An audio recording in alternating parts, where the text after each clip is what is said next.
어린 아이들에게는 나타내심을, 어린 아이들에게는 나타내심을, 이 제목으로 하나님 말씀 전하겠습니다. 단순 무식하다라는 말이 있습니다. 단순 무식하다.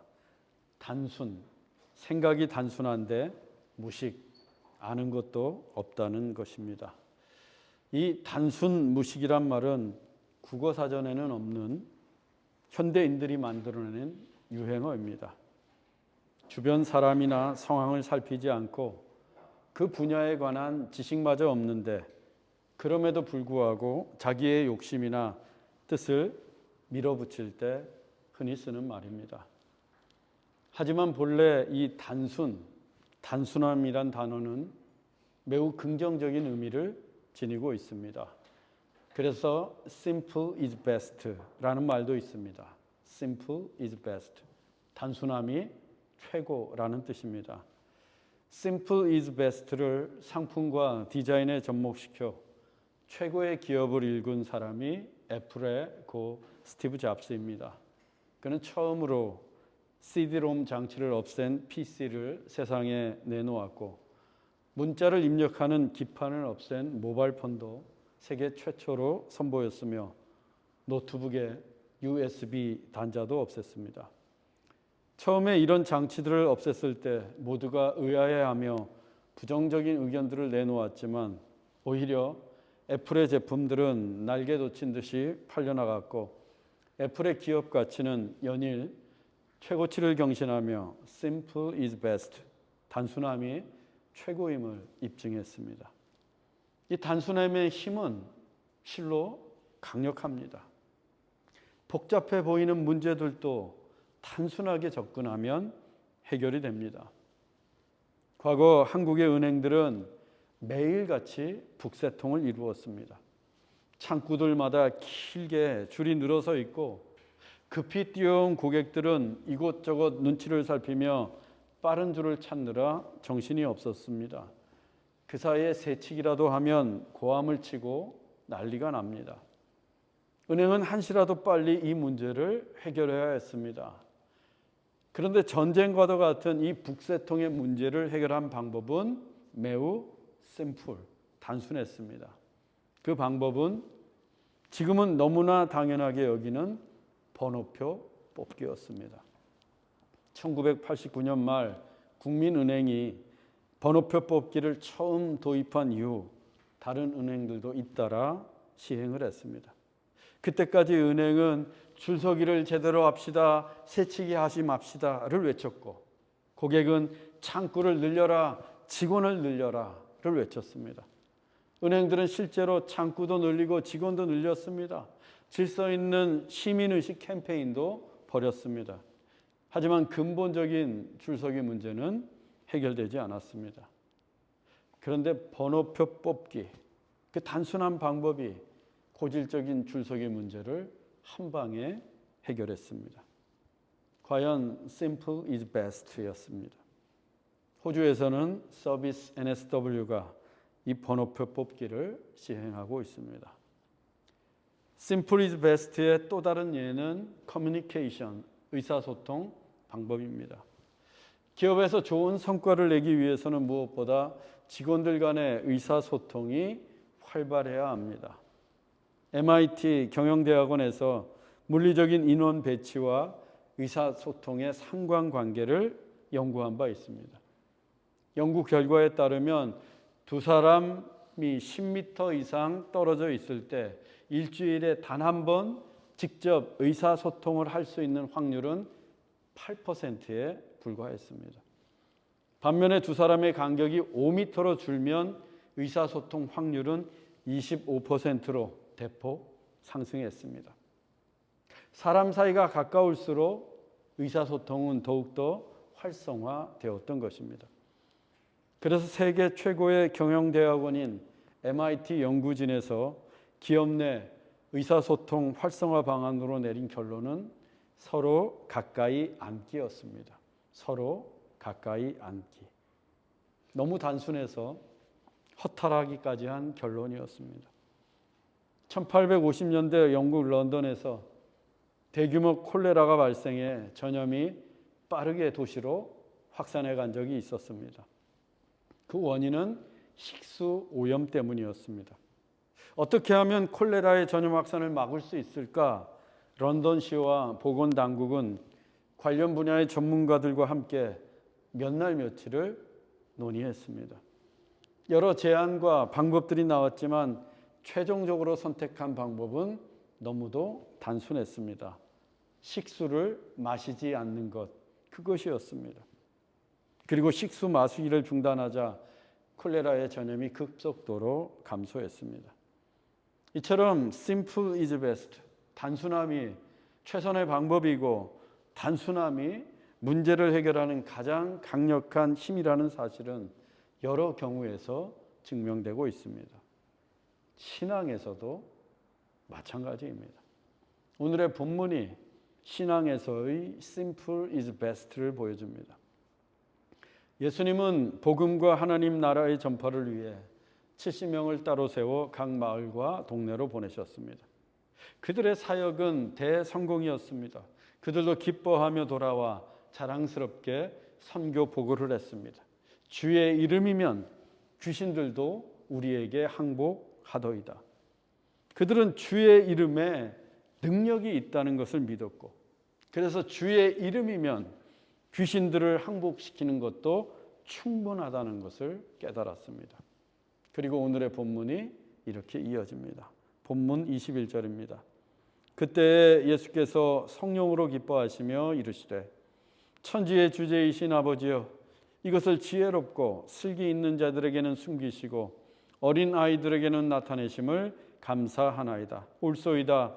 이렇게 된 것이 아버지의 뜻이니이다. 예수님은 성령으로 기뻐하셨습니다. 성령으로 기뻐하셨다는 것은 육체의 만족 때문에 기뻐하셨다는 것이 아니라 하나님의 일, 하나님의 역사하심으로 기뻐하셨다는 것입니다.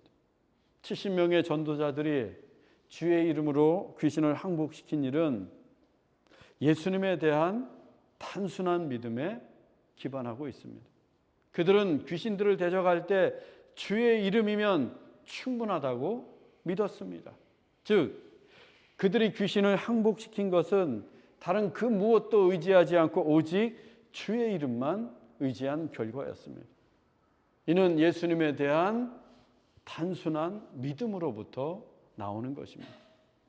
예수님도 그들의 단순한 믿음을 하나님의 일, 하나님의 역사로 이해하시면서 성령으로 기뻐하셨던 것입니다. 이어서 예수님은 하나님께 감사하셨습니다.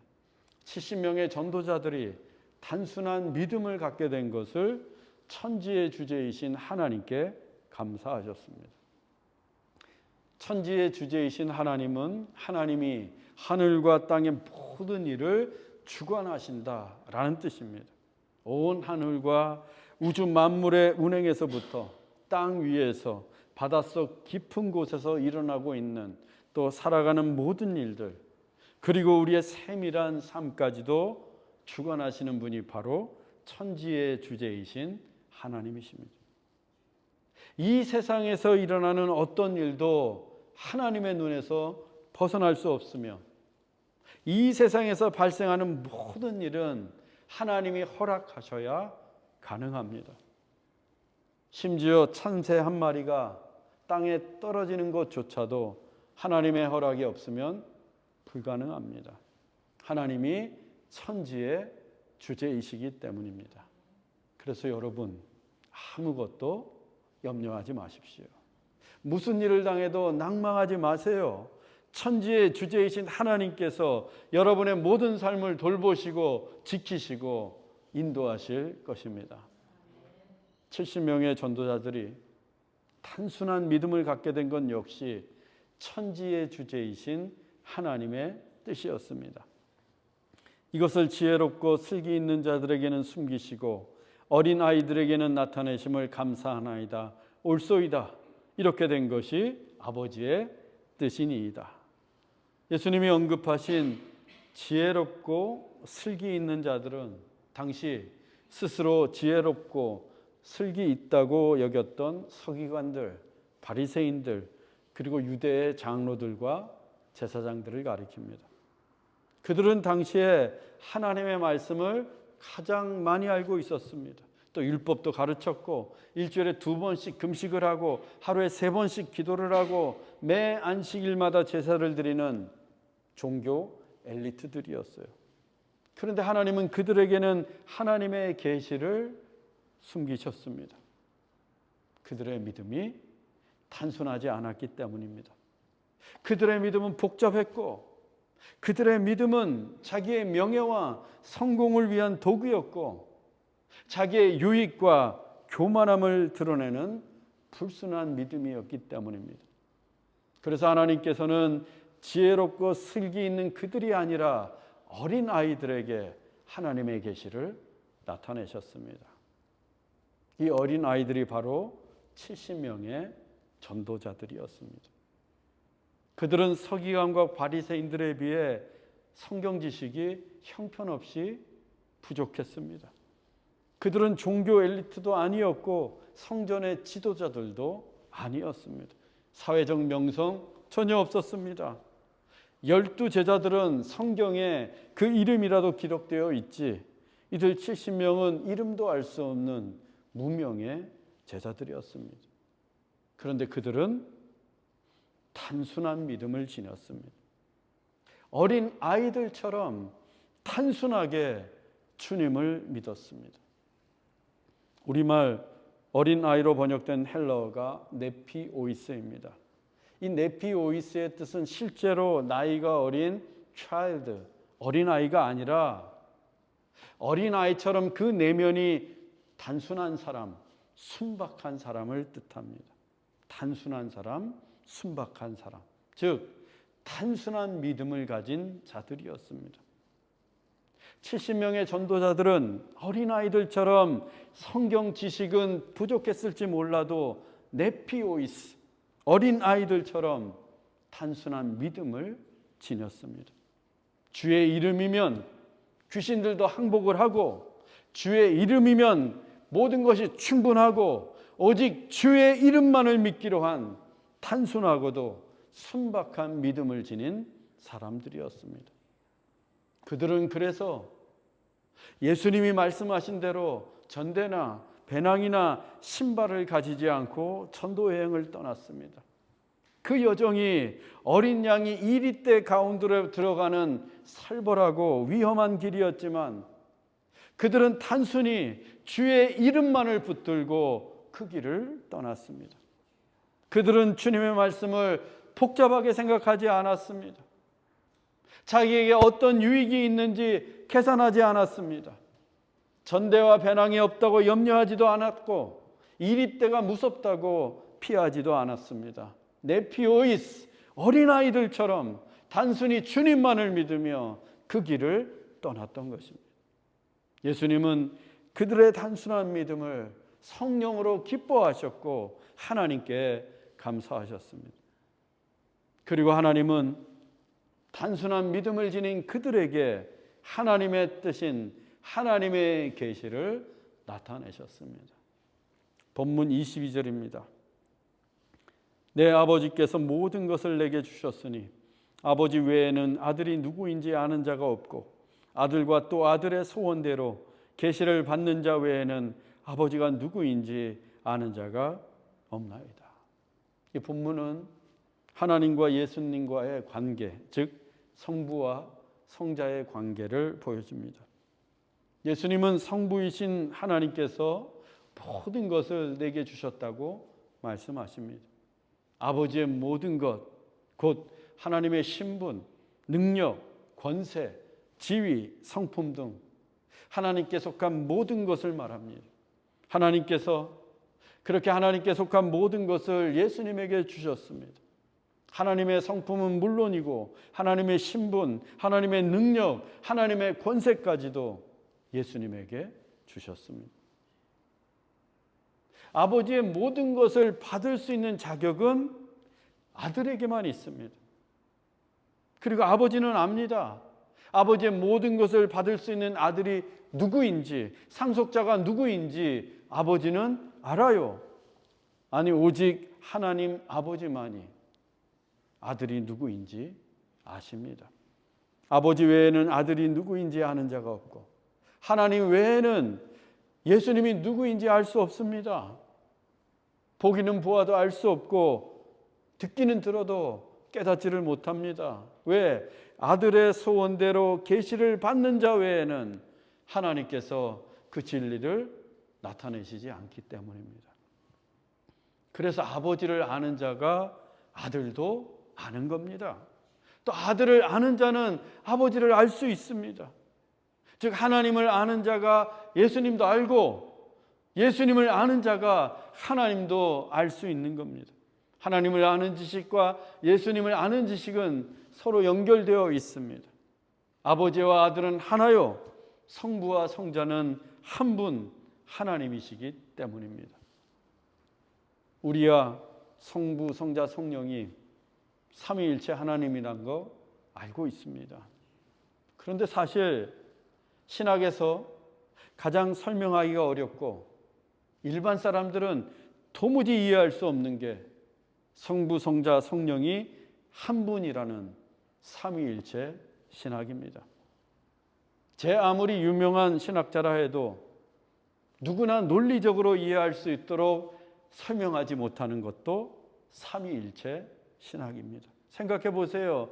1 더하기 1 더하기 1은 1. 이걸 어떻게 논리적으로 설명할 수 있겠습니까? 그런데 신기한 것은 그 삼위일체가 믿어진다는 겁니다. 성부, 성자, 성령이 한 분 하나님이라는 걸 우리는 알고 있다는 거예요. 논리적으로 설명할 수도 없고 이해도 안 되는데 믿어지고 알 수 있는 삼위일체에 관한 지식이 언젠가부터 우리 안에 생겨났다는 겁니다. 중요한 것은 그 지식이 나로부터 생겨나지 않는다는 겁니다. 즉 그 지식은 내가 열심히 성경을 공부하고 기도한다고 해서 얻을 수 있는 게 아니에요. 왜? 그 지식은 하늘로부터 오기 때문입니다. 아들의 소원대로 계시를 받아야만 알 수 있는 하늘의 계시이기 때문입니다. 삼위일체 하나님을 믿는 자들은 다 그 계시를 받은 겁니다. 단순한 믿음을 지녔던 제자들도 그 계시를 받았습니다. 예수님의 소원대로 하늘의 계시를 받았어요. 그건 분명 놀라운 은혜요, 축복입니다. 그래서 예수님도 이같이 말씀하십니다. 본문 23절로 24절입니다. 제자들을 돌아보시며 조용히 이르시되 너희가 보는 것을 보는 눈은 복이 있도다. 내가 너희에게 말하노니 많은 선지자와 임금이 너희가 보는 바를 보고자 하였으되 보지 못하였으며 너희가 듣는 바를 듣고자 하였으되 듣지 못하였느니라. 예수님은 제자들을 돌아보시며 조용히 말씀하셨습니다. 너희가 보는 것을 보는 눈은 복이 있도다.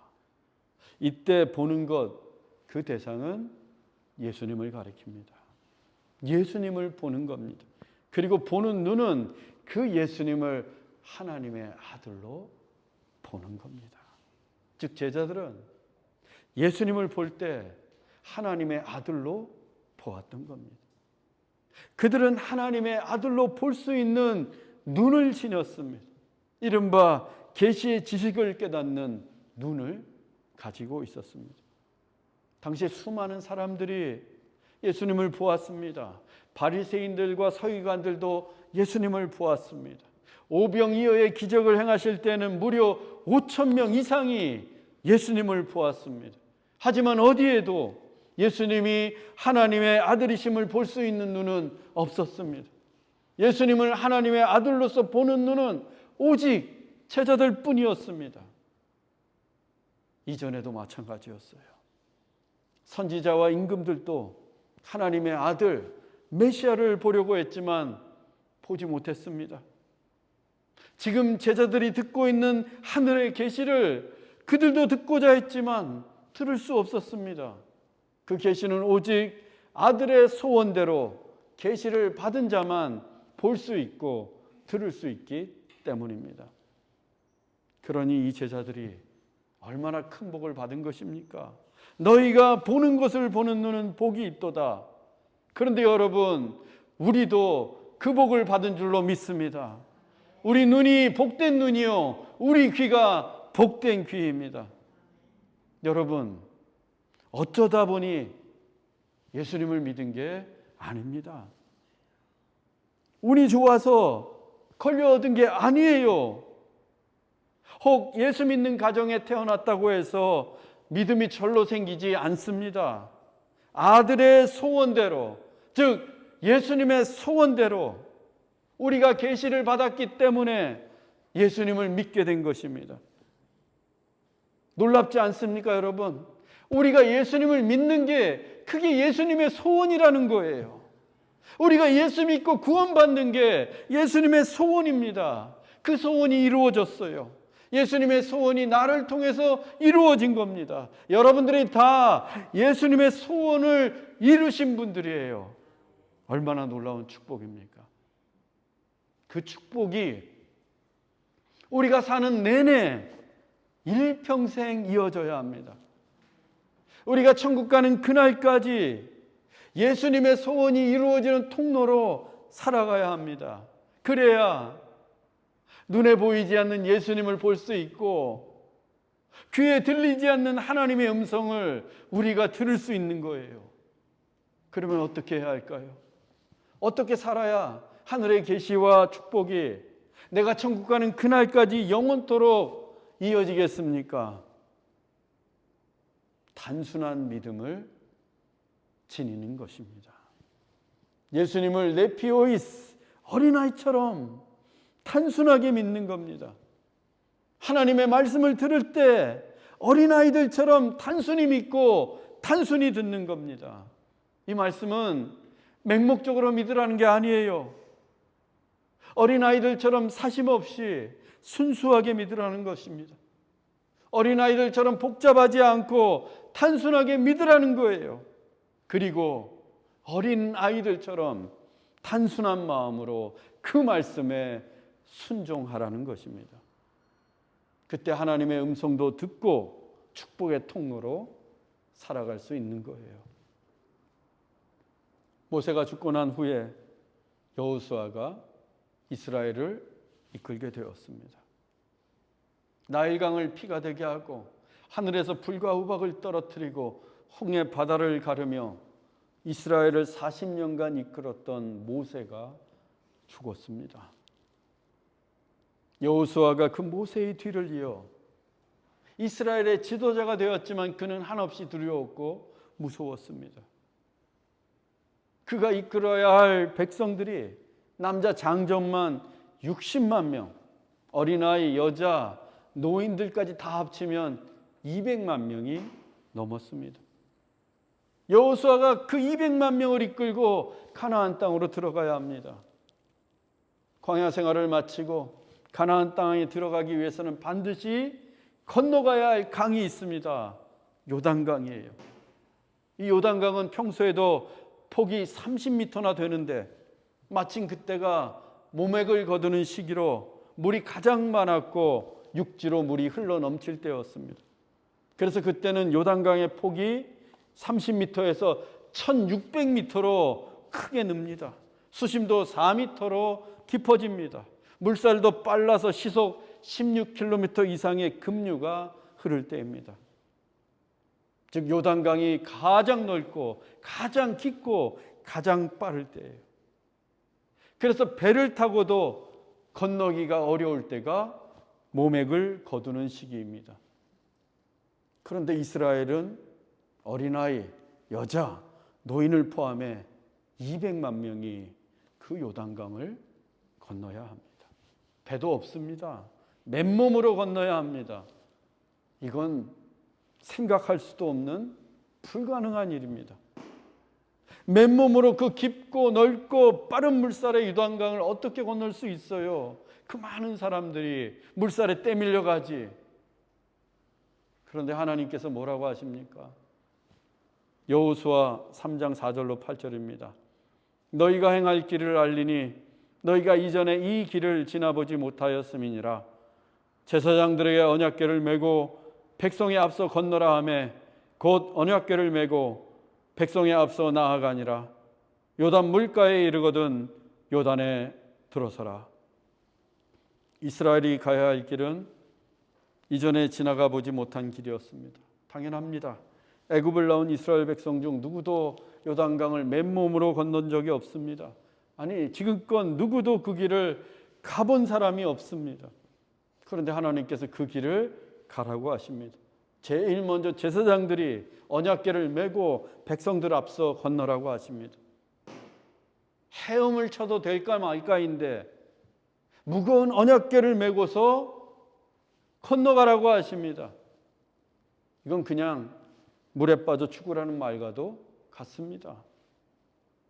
그런데 이 제사장들이, 무겁디 무거운 언약궤를 맨 제사장들이 조금도 주저함이 없이 그 깊고 빠르게 흐르는 요단강으로 자신들의 발을 내밀었습니다.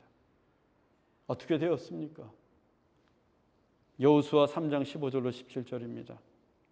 궤를 맨 제사장들의 발이 물가에 잠기자 곧 위에서부터 흘러내리던 물이 그쳐서 한 곳에 쌓이고 연매로 향하여 흘러가는 물은 온전히 끊어짐에 백성이 건널새 마른 땅으로 건너갔더라. 언약궤를 맨 제사장들은 고민하지 않았습니다. 내가 요단강에 빠져 죽는 건 아닐까? 물살이 더 세게 밀려오면 어떻게 하지? 이 무모한 짓을 내가 오늘 해야 하나? 복잡하게 생각하지 않았습니다. 어느 쪽으로 건너가는 게 안전할까? 밤에 건너는 게 나을까? 낮에 건너는 게 나을까? 계산하지 않았습니다. 요단강을 건너라! 그 하나님의 말씀을 단순히 믿고 그들은 자신들의 발을 물가에 잠기도록 내밀었습니다. 그러자 곧이에요, 여러분. 단순한 믿음으로 발을 내밀자마자 곧 요단강이 위에서부터 흘러내리던 물이 그쳐서 한쪽에 쌓입니다. 마치 홍해가 갈라져 거대한 물벽을 이루었듯이 요단강 한쪽에 물이 쌓이며 물벽이 되었습니다. 그리고 여매로 흐르던 물은 아예 끊어져서 더 이상 흐르지 않습니다. 그러자 요단강의 바닥이 드러나는데 어떤 땅이라고요? 마른 땅이에요. 물에 젖은 갯벌이 아니라 먼지가 풀풀 날리는 마른 땅이 되었습니다. 그 마른 땅을 이스라엘 백성들이 건너갔습니다. 요단강을 육지처럼 건넌 것입니다. 이 세상에서 누가 그 길을 가보았겠습니까? 아무도 가보지 못한 길이었습니다. 오직 단순한 믿음으로 발을 내밀었던 그들만이 누구도 가보지 못한 그 길을 건널 수 있었습니다. 그렇게 하나님의 소원이 그들의 단순한 믿음을 통해 이루어졌습니다. 사랑하는 형제자매 여러분, 하나님은 우리에게도 단순한 믿음을 요구하십니다. 얼마나 오래 믿었는지, 얼마나 많이 알고 있는지가 중요한 게 아니라 얼마나 단순하게 믿고 있는지가 중요합니다. 어린아이처럼 단순하게 하나님을 믿으십시오. 단순한 믿음에 능력이 있습니다. 또 하나님이 말씀하시면 이 핑계, 저 변명 늘어놓지 말고 단순하게 순종하십시오. 단순한 순종이 요단강을 마른 땅이 되게 합니다. 거듭 말씀드립니다. 단순히 믿으시고 단순히 순종하십시오.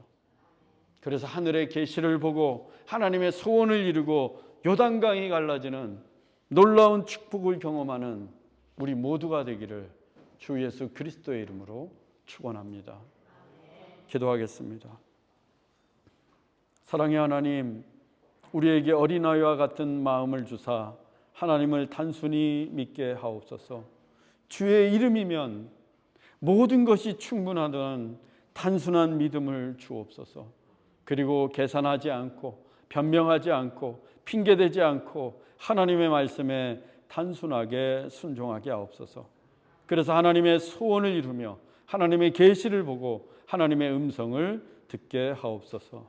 우리 인생 앞에 놓인 요단강이 갈라져 마른 땅이 되는 역사를 경험하게 하옵소서. 길이요 진리요 생명이신 예수 그리스도의 이름으로 기도하옵나이다. 아멘.